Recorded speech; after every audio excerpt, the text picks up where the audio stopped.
Hey, how's everybody doing? So I want to start off this video by giving a shout out to Ride Fit Nation. It was great talking to you the other day, brother. He actually made a suggestion that I actually post this video showing the setup I got for my cameras on my bike and how I ran everything. So here we go. All right, so what we're going to do is we're actually going to start up under the seat on my 2016 Road King.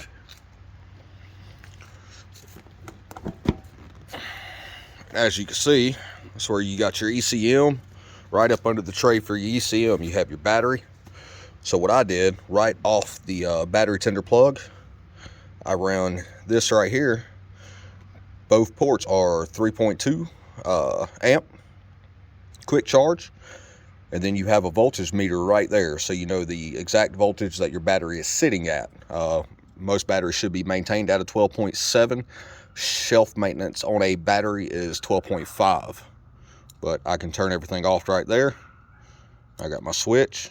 There's virtually no draw on this unless you're actually using it, so I just leave it on.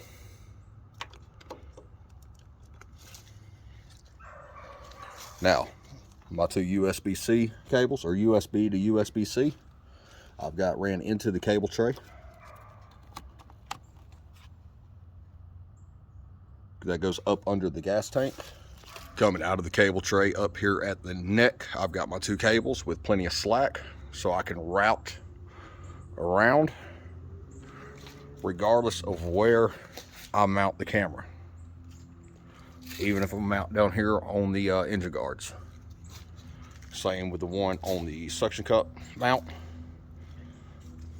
I can run right into it. Nothing binds, nothing gets tight as I'm turning, even if I go full lock at low speeds.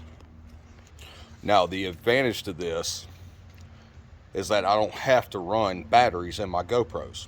So with GoPro, if you're running a battery, you cannot charge and record at the same time. Now, if you take the battery out your GoPro and you have it on a charger, you can record to the length of the SD card or to the memory that you have on the GoPro, versus having to let the battery die down, shut it off so it'll actually charge, or swap batteries while you're doing a longer ride.